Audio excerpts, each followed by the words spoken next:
मैं शशि यादव, बिहार राज्य आशा कार्यकर्ता संघ गोप गुट एक्टू की राज्य अध्यक्ष। बहनों, मैं एपोआ के नेशनल एग्जीक्यूटिव बैठक में शामिल होने के लिए बेंगलोर के रास्ते में हूँ। बेंगलोर से लौटते लौटते 15 अगस्त तक हो जाएगा। बहनों, आप तमाम लोगों का इस दरमियान में जो भी पुराना बकाया जा चुका है, लगभग आशाओं का, कुछ लोगों की कुछ कमियों की वजह से या जिस भी वजह से रुका है, मैं कई बार बोल चुकी हूँ कि आप लोग लिखित आवेदन दीजिए अपने प्रभारी को, तभी उसके बाद कोई बात आगे हो सकती है। और साथ में मैं ये भी कहूँगी बहनों, क्योंकि लगातार कई बार बहनें बोल रही हैं, आप लोग अपने समय से पोर्टल भरने का काम कीजिए। अगर समय से आप पोर्टल नहीं भरिएगा, समय से ओटीपी नहीं डालिएगा, तो आपके पूरे महीने का पैसा नहीं आ पाएगा। आपकी मेहनत बेकार हो जाएगी, जो पूरे महीने आप मेहनत करती हैं। तो इसलिए अब पहले वाली बात नहीं है कि आपको पैसा आपका मतलब आगे पीछे भी आप करेंगी तो हो जाएगा। अब ऑनलाइन होता है, एक बार खुलता है, एक बार बंद होता है, सबका समय का निर्धारण है। इसको गंभीरता पूर्वक आप लोग इसको देखिए। दूसरी बात मैं ये कहना चाहूँगी कि अभी भी कई जगह से शिकायत आ रही है कि पैसे जो मांगे जा रहे हैं, कमीशन जो मांगा जा रहा है, तो इस पर आप लोग सचेत होइए, सक्रिय होइए। कहीं कोई आपको कमीशन देने की ज़रूरत नहीं है। जहाँ भी हमारी आशा बहनें टाइट हुई हैं, वहाँ कोई कमीशन नहीं लगा है। जहाँ आप खुद ढुलमुल हैं, तो आप अपना पैसा दे रही हैं, तो अलग बात है। नहीं तो आप जब मजबूत रहिएगा, आप जब एकताबद्ध रहिएगा, तो कहीं कोई दिक्कत आपको नहीं होगी। इसलिए इस कमीशन खोरी पर हमारी तमाम आशा और फैसिलिटेटर बहनें ही रोक लगा सकती हैं। कई जगह से ये रिपोर्ट आ रही है कि फैसिलिटेटर बहनें तंग तबाह कर रही हैं पैसे के लिए, कमीशन के लिए। तो मैं उन तमाम वैसी जगहों की, मैं सारी फैसिलिटेटर की बात नहीं करती, सारी फैसिलिटेटर इस काम में इन्वॉल्व भी नहीं है, मगर कुछ जगह की हैं। तो अब मैं वैसे लोगों को बात इशारा में ही करना चाहती हूँ कि आप लोग भी संभल जाइए। आप लोग आशा के बल पे आप हैं, इसलिए ये सारे काम में आप न लगिए, ज़्यादा अच्छा रहेगा। और इसके बाद कई जगह से रिपोर्ट मिल रही है कि हमारी आशा बहनें, फैसिलिटेटर बहनें मेंबरशिप कलेक्ट करना शुरू कर दी हैं। आप लोगों ने देखा कि इस दरमियान में सिवान जिला की अच्छी बैठक हुई, वहाँ सारे पूरे जिला भर की नेता लोग आई हुई थी, और उन लोगों के अंदर जो भी कन्फ्यूजन था उन लोगों ने दूर किया। उन लोगों ने सदस्यता अभियान संगठित करने का निर्णय लिया और उस दिशा में आगे बढ़ी हैं।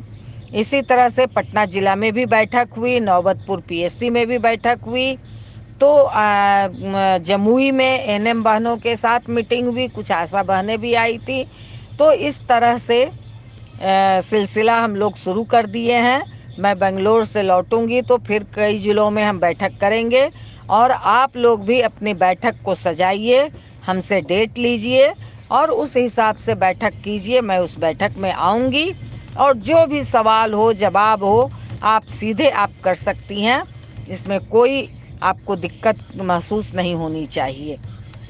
इसके साथ मैं बहनों कहना चाहूँगी कि आप लोग अपने पोर्टल को समय से भरिएगा, भरना सीख लीजिएगा, तभी कोई आपको दिक्कत नहीं होगी।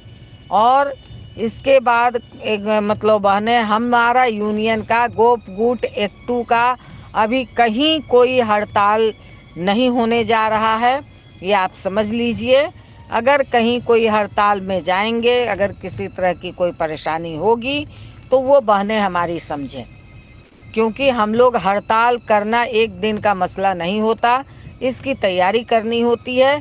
और अभी हड़ताल में जाने की ज़रूरत हमारी कमेटी ने महसूस नहीं किया है, बल्कि 14 अगस्त नहीं, अगले महीना 14 सितंबर को राज्य कमेटी की बैठक हम लोगों ने रखी है, और उस बैठक में हम लोग आगे के कार्यक्रम का, आगे के संदर्भ में निर्णय लेंगे।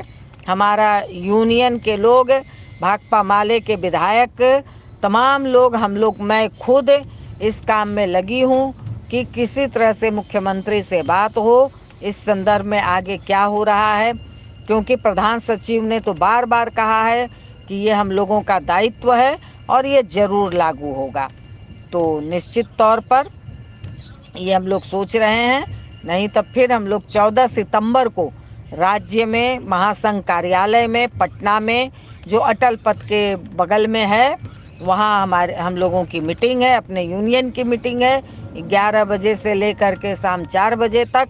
तो उसमें सब लोग आएँ और आकर के फिर मैं इसका मैसेज डालूंगी, आकर के उसमें हम लोग निर्णय लेंगे कि आगे हम लोग क्या करेंगे क्या नहीं करेंगे। हम लोग निर्णय ले ही रहे हैं, लगातार हम लोग कुछ न कुछ कार्यक्रम नीचे भी कर रहे हैं, ऊपर भी कर रहे हैं। तो इस तरह से मैं एक बार फिर साफ कर देना चाहती हूँ कि गोप गूट एक्टू का कहीं कोई हड़ताल नहीं है और इसमें हम लोगों का जाने का कोई निर्णय नहीं है। इसलिए एक बार मैं आप तमाम लोगों को फिर से क्रांतिकारी अभिवादन के साथ कि आप लोग नीचे सदस्यता अभियान चला रही होंगी, उस सदस्यता अभियान को और मजबूत कीजिए।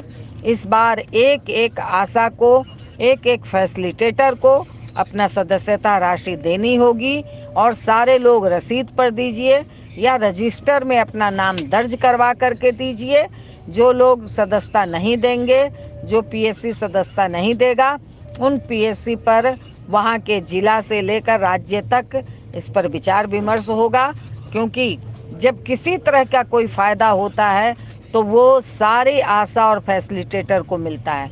इसलिए सब लोग अपना सदस्यता दीजिए, सदस्यता के बल पे ही यूनियन आगे बढ़ता है। इस बार सदस्यता और संघर्ष कोष दोनों लिया जा रहा है। 300 रुपया आशा कार्यकर्ता को और 500 रुपया फैसिलिटेटर बहनों को देना है। वो सारे लोग रसीद पर एक साथ जमा करके या तो राज्य राशि को राज्य में दे दीजिए और जिला राशि जिला में दे दीजिए। इन्हीं बातों के साथ फिर हम लोग मिलेंगे 14 को, इस पर और विस्तार पूर्वक हम लोग बात करेंगे। इनकलाब